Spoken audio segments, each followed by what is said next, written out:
Okay, folks, welcome back to Wooden Tool Company's channel. I'm Wayne, and I'm the Wooden Tool Man. I just had to say that, folks.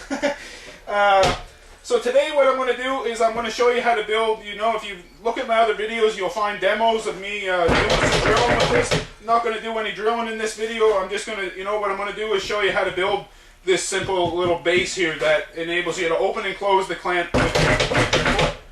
So I haven't got much time, so I'll just grab the video here. We'll keep this as short as we can, and I'll give you as much of an explanation as I can right quick. So the first thing you're going to want to do by starting off by building this is you're going to want to cut two pieces of 3/4 inch, plywood or something along them lines, 9.5 inches wide and 27 inches long. So two of them, 9.5 by 27. And in these, you're going to want to drill some pocket holes. And what I've done is 4 pocket holes on each end, as you can see. So each of them's got 4 pocket holes, top and bottom, so you're going to have a bunch of pocket holes. And then what you're going to do is you're going to have 2 blocks, 9.5, so 9.5 inches long by 2 inches wide. And these, I use the same stock that I use for my lever. So just 3/4 or a little thicker wouldn't hurt. Just whatever you've got laying around.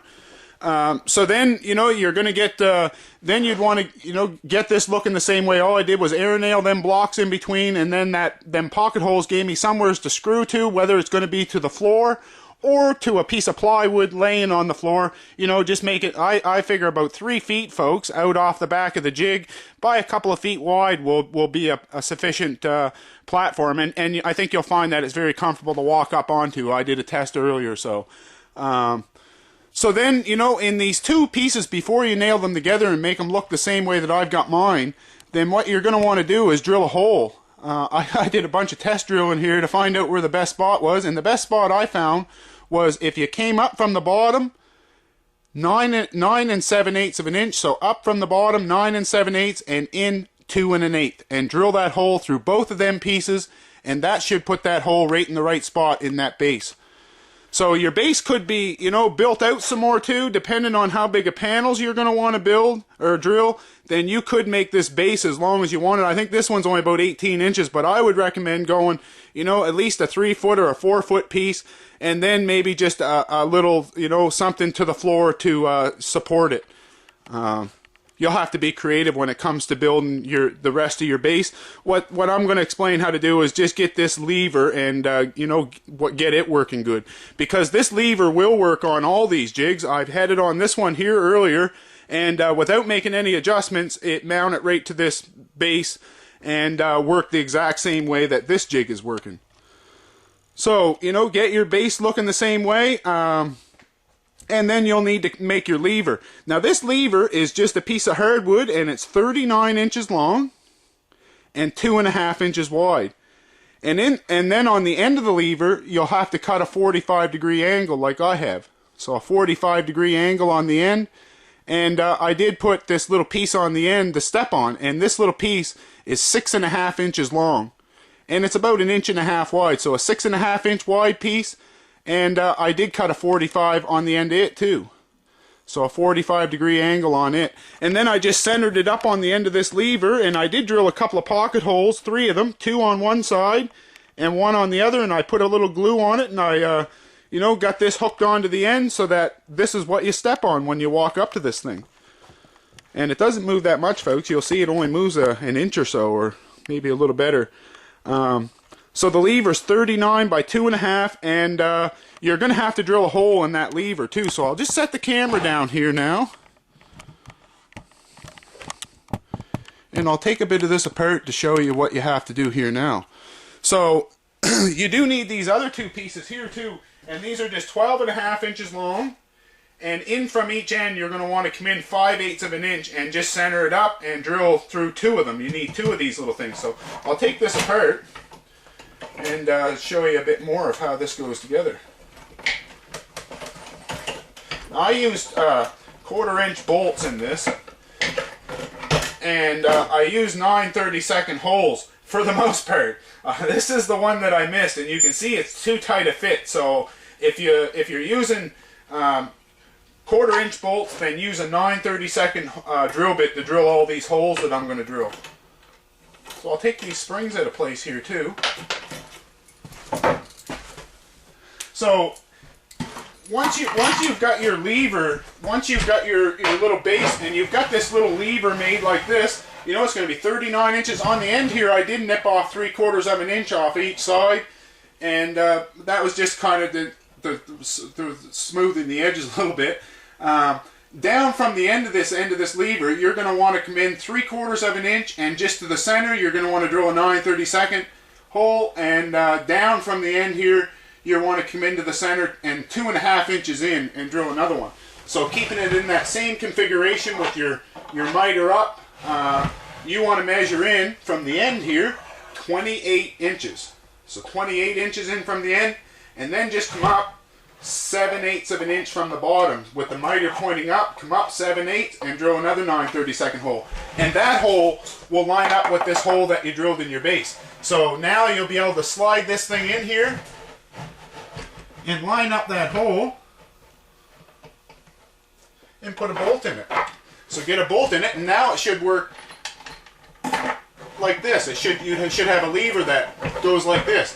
So in the end of your jig handle, just right in the tip of it, you'll have to drill a 9/32 hole as well. So right at the tip, just drill a hole, and you know, mount this thing right in the center of this base. That's 9.5 inches, and right in the center, you know, lined up to the center of that slot. And no matter what jig you have, that works the same way. Just line it up to the front edge, and then you're in business. So you'll have these two 12.5 inch pieces. You're going to want to take them now, one of them, and put one, you know, right in that last hole of the lever, and one through that hole in the jig handle. And I always like to put a little nut in between too, folks. I've got a couple of bigger ones here, or I did have, just a little bit bigger nut. And I'll put the handle back on this. I drilled right through the plastic on this one.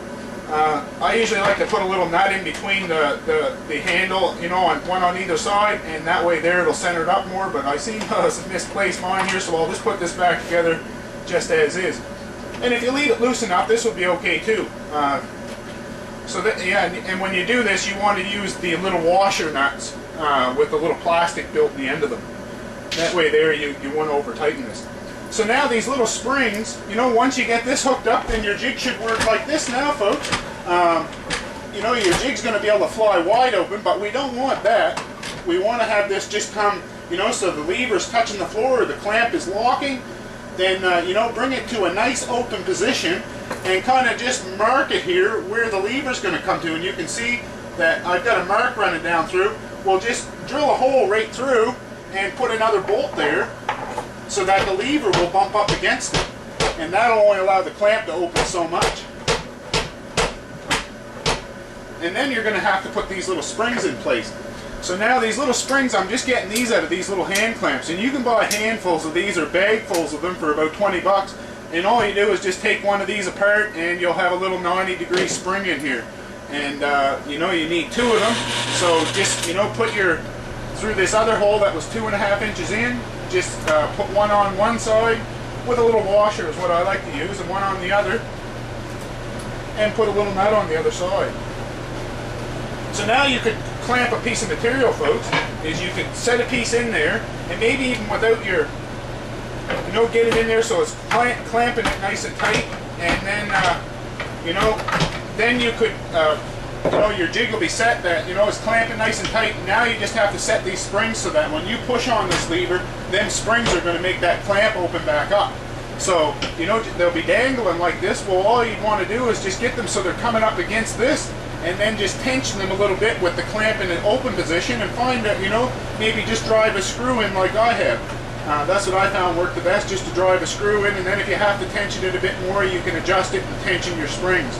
So I've got mine already tensioned, and it doesn't take much tension to open these clamps, just a little bit. And then you see when the lever gets pushed ahead, these get tensioned quite a little bit, so they want to fly back open. Well, that's what's opening the clamp again.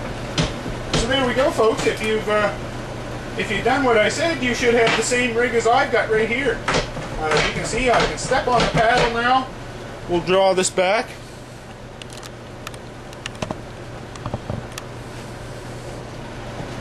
I can step on the paddle now, and the clamp will you know, I can lock it nice and tight and then it'll fly back over. So keep tuning into Wooden Tool Company's channel, folks. We're going to come up with lots of cool wooden tools that are going to save you a lot of time and a lot of money as well, because time is money, as we all know that.